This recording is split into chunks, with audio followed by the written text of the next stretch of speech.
नमस्कार, मेरा नाम जलेश्वर कुमार यादव है। आप देख रहे हैं सब तक न्यूज JKY की आवाज़ न्यूज चैनल को। न्यूज के अंत तक बने रहिएगा। क्या कुछ हम आज वैसे शख्स से आपको रूबरू कराने जा रहे हैं जो व्यक्ति अपने आप को अपने फील्ड ही नहीं समाज के हर क्षेत्र में जो कुछ भी किए हैं इन्होंने कीर्तिमान स्थापित कर डाले हैं। और मेरे बगल में इस पंचायत के मुखिया पति भी उपस्थित हैं। तो हम आप सभी से कहना ये चाह रहे हैं कि हम अभी लाइव हैं, आप जुड़ जाइए यथाशीघ्र। जो भी लोग हमें सुन रहे हैं एक एक करके हमारे साथ अभी जुड़ने की ज़रूरत है। और हमारी जो वार्तालाप होने जा रही है दोनों शख्स से, उनकी बातों को ग्राउंड लेवल तक पहुंचाने की सख्त ज़रूरत है। तो जी आइए हम आज वैसे शख्स से मुलाकात कराने जा रहे हैं जिनका नाम उमेश प्रसाद यादव है। उमेश प्रसाद यादव जी विशेष अपने बारे में अपने मुखारबिंद से बताएंगे। श्रीमान, सब तक न्यूज JKY की आवाज़ न्यूज चैनल की ओर से आपका हार्दिक स्वागत है। आपका भी जलेश्वर बाबू बहुत बहुत धन्यवाद कि आप यहाँ आकर के न्यूज़ को कवर कर रहे हैं और वस्तु जो स्थिति है उसको समाज के बीच में, देश के बीच में दिखाने के काम कर रहे हैं। बहुत बहुत दिल से धन्यवाद। सबसे पहले आप बताइए, आप सकुशल है ना? जी, मैं आप लोगों की दुआ से, ईश्वर की दया से मैं सकुशल हूँ। क्या कहना चाहेंगे ऑडियंस को और आप अपने चाहने वाले को? जी बिल्कुल, बहुत बहुत धन्यवाद हम देना चाहेंगे आपके चैनल के माध्यम से। जितने भी हमारे देशवासियों को लाइव सुन रहे हैं, मैं बहुत बहुत धन्यवाद, बहुत बहुत शुक्रिया अदा करना चाहूँगा। जैसा कि मुझे जानकारी मिला है, मैं देख रहा हूँ बहुत सारा अवार्ड जो है आपके हाथों में, और बहुत सारे अवार्ड से आप हमेशा जो है प्रोत्साहित होते रहते हैं। इस पर लिखा हुआ है सीतामढ़ी आइकॉन अवार्ड 2023। थोड़ा सा आप बारीकी से लीजिएगा। Sitamarhi icon award 2023। इस अवार्ड से अभी 10 दिसंबर के दिन इनको नवाजा गया है। आखिरकार इसके बारे में विस्तृत जानकारी ये खुद को देंगे और यह भी वही चीज़ है।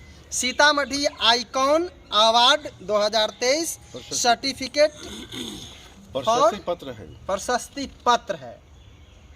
तो आखिरकार हम इसके बारे में आपको बताने से पहले इनके मुखारबिंद से आप तक जानकारी दिलवाना चाह रहा हूं, आखिरकार ये है क्या। श्रीमान, सबसे पहले आप बताइए, ये जो अवार्ड अभी मेरे हाथों में जो मिला है इस पर लिखा हुआ है Sitamarhi icon award 2023 Mr Umesh Prasad Yadav, farmer, Rasalpur, Runni Saidpur, Sitamarhi, Bihar. यह क्या है? डीपली जानकारी हमारे ऑडियंस सहित हमारे क्षेत्रवासियों को देंगे। बाबा साहब भीमराव अंबेडकर के द्वारा लिखित संविधान में मानवाधिकार आयोग भारत सरकार के द्वारा जो एक्ट दर्शाया गया है, उसके तहत जिस क्षेत्र में जो निपुण ढंग से काम कर रहे हैं, अच्छे ढंग से जो काम कर रहे हैं, उस व्यक्ति को आइकॉन अवार्ड से सम्मानित किया जाता है। और आइकॉन 2023 के लिए चुना गया हमें मुकेश जी सरस्वती विद्या मंदिर के प्राचार्य हैं। उन्होंने भी बहुत सारा कार्य किए और सीतामढ़ी के लिए नाम हमको दिए कि आइकॉन से सम्मानित उनको किया जाएगा, क्योंकि कृषि के क्षेत्र में इन्होंने बहुत बड़ा योगदान दिया है। और मानवीय संवेदना के आधार पर जितने भी OBC SC ST माइनॉरिटी के लोग हैं, शोषित लोग हैं, दबे लोग हैं, कुचले लोग हैं, उनको आवाज़ बन के मैंने काम किया। तो उनका विचार हुआ यहाँ से लिस्ट भेजे मानवाधिकार आयोग में, और सोशल जस्टिस के तहत हमको चयन किया गया कि 2023 के लिए आइकॉन के लिए आपको चुना जा रहा है। और 10 दिसंबर 11 बजे दिन में, और ये आपका नित्या पैलेस, कौन पैलेस है सीतामढ़ी में? आदित्य पैलेस में वहाँ कार्यक्रम रखा गया और शहर के सम्मानित डॉक्टर। ये पर एक मिनट, ये प्रत्येक साल इस तरह के अवार्ड से विभिन्न प्रकार के लोगों को नवाजा जाता होगा? नहीं, ऐसा नहीं है। सीतामढ़ी और के धरती इसको पर नहीं है ऐसा, इसको जो है ये जो सीतामढ़ी आइकॉन अवार्ड 2023 जो आपको मिला है, ये किनके ओर से मिला है? थोड़ा सा बताएंगे हमारे ग्राउंड लेवल पर जो लोग सुन रहे हैं आप। मानवाधिकार आयोग के तरफ से हमको आइकन अवार्ड मिला। मैंने कृषि के क्षेत्र में उन्नत कार्य किया, प्रगतिशील कार्य को करने के लिए हमको आइकन अवार्ड से सम्माना गया और सम्मानित किया गया। और इस क्षेत्र में मैंने उत्तम कार्य किया। पेस्टिसाइड, इंसेक्टिसाइड एंड हर्बिसाइड सब पर काम किया। मैंने आहार विज्ञान पर काम किया पूरे देश में घूमकर। पूरे देश के सभी राज्यों में मैंने दौरा किया, जिसमें मैंने देखा कि स्वास्थ्य ही सही होता है। स्वास्थ्य अगर सही नहीं हो तो मानव दूसरे के बारे में सोच नहीं सकता। किसी बीमार आदमी से किसी दूसरे के लिए चिंतन का उम्मीद नहीं किया जा सकता। बीमार आदमी अपने बारे में सोचता है, दूसरे के बारे में कभी नहीं सोचता है। अब मैं देश का दिशा और दशा जो देख रहा हूँ, ये अच्छा नहीं है। इस देश में 76% लोग, 76% लोग आपका पंजाब से लेके हरियाणा तक कैंसर से पीड़ित हो गया। पर्सनल एक बीमारी कैंसर, जो प्रथम स्टेज से लेकर के और 4th स्टेज में कैंसर है पंजाब हरियाणा में। कैंसर रिसर्च सेंटर आपका हरियाणा के बॉर्डर पर बन रहा है। केजरीवाल सरकार ने आपका दिल्ली से बहुत लोगों को अपमान किया कि नहीं, ये कैंसर के मरीज यहाँ आते हैं, सब राज्य में लोग बनावे, हम पर भार पड़ रहा है। कैंसर एक्सप्रेस उपनाम पर आपका बैटिंडा से गाड़ी जाती है दिल्ली। कैंसर के रोगी भर भर के जाते हैं आपका दिल्ली। मुझे बहुत चिंता हुई कि कैंसर का रोगी जो है पूरे देश में फैल जाएगा। रिसर्च जब हुआ, कई IIT मुंबई का रिसर्च है, ITI जूनागढ़ का रिसर्च है कि 2024 से 25 तक इस देश में कैंसर का रोगी और डायबिटीज का रोगी पूरे देश में महामारी की तरफ फैलेगा। और पंजाब में पेस्टिसाइड के अधिक प्रयोग करने से कैंसर रोग फैला है, हरियाणा में फैला। रिसर्च सेंटर वहाँ बना है, फिर भी लोग जो है हॉस्पिटल में जगह नहीं है कैंसर रोगी का। प्रथम स्टेज में लोग नहीं जानते हैं, सेकेंड स्टेज में नहीं जानते हैं, 3rd स्टेज में जाने के बाद में लोग जानते हैं, अब 4th स्टेज तो बिराही हो जाता है। डायबिटीज तेजी से बढ़ रहा है, जिसका मेन कारण है पेस्टिसाइड। केरला में बहुत सारे से काजू का वन है, जिसमें हेलीकॉप्टर से इंडोल्फिन एम नाम 45 नाम की दवा है, उसको छिड़काव किया गया, जिसे आज तक 15-16 साल हो गया है। और वहाँ कैंसर से लोग पीड़ित हो रहे हैं महामारी की तरह। जैसे हिरोशिमा पर बम गिरा था, बच्चे विकलांग पैदा होते हैं, उस प्रकार से वहाँ बच्चे लोग आज भी पैदा लेते हैं, 14 साल हो गया विकलांग। उस पर काम करने की आवश्यकता है। बहुत सारे साइंटिस्ट लोग वहाँ रह करके आवाज़ ठहरा करके काम कर रहे हैं। उस दिशा और दशा को देखते हुए पूरे देश में मैंने दौरा किया। MP में मैंने गया, वहाँ मैंने शिक्षा पर काम किया। पंजाब में मैंने गया तो वहाँ मैंने पेस्टिसाइड पर काम किया। बिहार में मैंने जागरूकता को लाया, अति पिछड़ा OBC माइनॉरिटी के लोग के लिए मैंने काम किया। SC तो बिहार में बहुत कम है, झारखंड में है, छत्तीसगढ़ में है, MP में है। तो वहाँ मैंने जा करके ST के लिए काम किया कि लोग शिक्षित नहीं है। बाबा साहब बोले हैं, शिक्षा वो शेरनी का दूध है, जिसने पिया उसने दहाड़ा। मैंने सोचा किसी को 5-10 हज़ार रुपया दे करके लाभ नहीं पहुँचा सकते हैं। मैं तो साल में 5-7 लाख रुपया का दवा वितरण करते हैं, फ्री कंबल कपड़ा जहाँ तक संभव है गरीब को हम देते हैं, क्योंकि मैं एक किसान हूँ। मेरे पास वो सामर्थ्य नहीं है कि 50 लाख 1 करोड़ हम वितरण करते साल में, लेकिन 10 लाख 5 लाख रुपया तक के जो भी सिस्टम है वो सबको देने के काम करते हैं। जो लाभार्थी है, जो लायक है, उसको देने के मैं काम करता हूँ।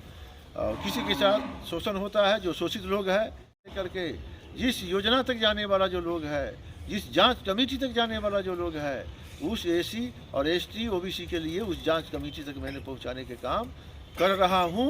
और मेरे शरीर में रत्ती भर भी प्राण रहेगा तो करते रहेंगे, ये मेरा प्रण है। एक चीज़ बताइए, ये अवार्ड रूनी सैदपुर प्रखंड क्षेत्र में आप ही को ओनली फॉर क्यों मिला है?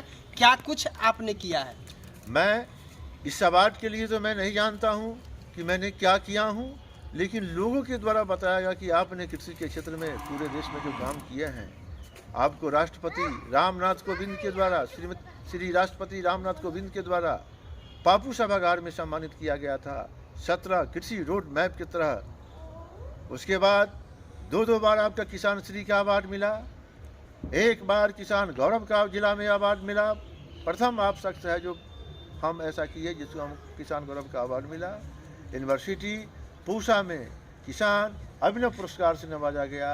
इस सब को देखते हुए सभी लोग ने विचार किया कि नहीं, इसके लायक आप हैं, हमको चुनने का काम किया। इसलिए मैं बहुत बहुत मुकेश बाबू को धन्यवाद देते हैं। मुकेश भाई सीतामढ़ी से मेरा नाम देने के काम किया, काबिल समझा। मैं तो सही अगर पूछा जाए तो मैं नहीं समझता हूँ कि इसके काबिल मैं हूँ, और मुझे बहुत प्रयास किया जा रहा है राज्य के प्रदेश अध्यक्ष बनने के लिए कई पार्टी के द्वारा, लेकिन मैंने कभी स्वीकार नहीं किया। एक चीज बताइए, मुकेश जी कौन है? सरस्वती विद्या शिशु सरस्वती विद्या मंदिर के प्राचार्य हैं जो सीतामढ़ी के। दूसरी बात, आप किसान को क्या कहेंगे, या आपको जो यानी क्या है आपका प्लानिंग किसान के प्रति? किसान के लिए मेरा संदेश है, मैं लाइव विधानसभा से न्यूज़ सेक्रेटरिएट में मीटिंग हुई थी, जिसमें वहाँ मुख्यमंत्री, उप मुख्यमंत्री, मंत्री सभी लोग थे पटना में। बिहार से हमको चुना गया कि आप आकर के जन लोकपाल बिल के तहत एक्ट जो बाबा साहब लिखे हैं, 16 में जनता अन्ना हजारे ने जंतर मंतर पर धरना दिया था, जिसमें कोर कमेटी की गठन की गई थी लोकसभा में, और वहाँ से राज्यसभा से विधानसभा, विधान परिषद में एक्ट लागू हुआ कि बाबा साहब जो लिखे हैं कृषि बिल पर किसान को बुलवा करके उनकी राय लिया जाए। किसान जब तक नहीं कहता है, क्योंकि किसान जमीन से जुड़ा हुआ है। प्रधान सचिव हो या IAS हो, वो पेपर पढ़ के आते हैं, बुक्स पढ़ के आते हैं, ज़मीन से जुड़े हुए नहीं हैं। किसान को बुलाया जाए। तो हमको 2020 में कृषि के क्षेत्र में हमको बुलवाया गया और पूछा गया कि अपने आपकी विचार क्या है। हमने कहा कि देखिए, हमारी बिहार जो है नावनुमा धरती बिहार की है। दक्षिण से नदियाँ आती है, गंगा में गिरती है, उत्तर से बहुत ढेर सारी नदियाँ आती है, गंगा में गिरती है। गंगा में गाद जम गया है, गंगा में आपको मैला किया, गंगा को मैला कर देने से, गाद जम जाने से गंगा धीरे धीरे जो है मरती जा रही है, क्षेत्रफल कम होते जा रहा है। गंगा की जो मैदानी क्षेत्र है उसमें गाद को हटाने के लिए मिट्टी उड़ाही के कारण काम करे, कुछ ऐसे मशीन लगवाया जाए जब गंगा में कचरा जो गिरता है, कचरा प्रबंधन करके और वर्मी कंपोस्ट में उसको तब्दील किया जाए। प्लास्टिक जितने भी कचरे में आते हैं उसका दूसरा रूप दिया जाए। और नावनुमा धरती है बिहार का। सॉइल पे मैंने बोला था, सॉइल की क्या कंडीशन है, सॉइल की क्या ट्रीटमेंट है। वाटर का बारे में बोला था, वाटर रिसोर्स, डैम, नहर, घोटनी, फिशरीज, गव्य, समेकित कृषि प्रणाली के लिए मैंने बोला था। बिहार सरकार को मैंने अवगत कराया कि समेकित कृषि प्रणाली बिहार में डेवलप जब तक नहीं होता है तब तक ये संभव नहीं है बिहार की विकास। मान के चलिए कि पूरे देश के अंदर में कोविड आया था, उस कोविड में एक कृषि ही क्षेत्र ऐसा है जिससे सबको मान सम्मान रखा गया और सबका शरीर को स्वस्थ रखने के लिए, जैसे दूध का उत्पाद है, मछली की उत्पाद है, तमाम चीज़ का उत्पाद बिहार में, भारत में बंद नहीं हुआ। दूसरे जो विकसित देश है वो भी हक्का बक्का हो गया, लेकिन बिहार में कृषि के चलते हर क्षेत्र में हर परियोजना लोग चालू कर रहे हैं, किसान अपने से लगा रहे हैं। तो बिहार में थोड़ा भी महसूस नहीं हुआ कि कोविड आया कि गया, किसी को पता नहीं चला, लोग अपना कार्य करते रह गए। मैं 24 मिनट का भी भाषण में बिहार सरकार को एक एक चीज़ से अवगत कराया कि हमारे बिहार में ये कमी है। जब तक इसका विकास नहीं होता है तो ये चापाकल देने से या नहर या नदी बनवाने से काम नहीं चलेगा। आप इस चीज़ को पहले लागू कीजिए। मास्टर ट्रैक्टर है उसको किसान के लिए दीजिए।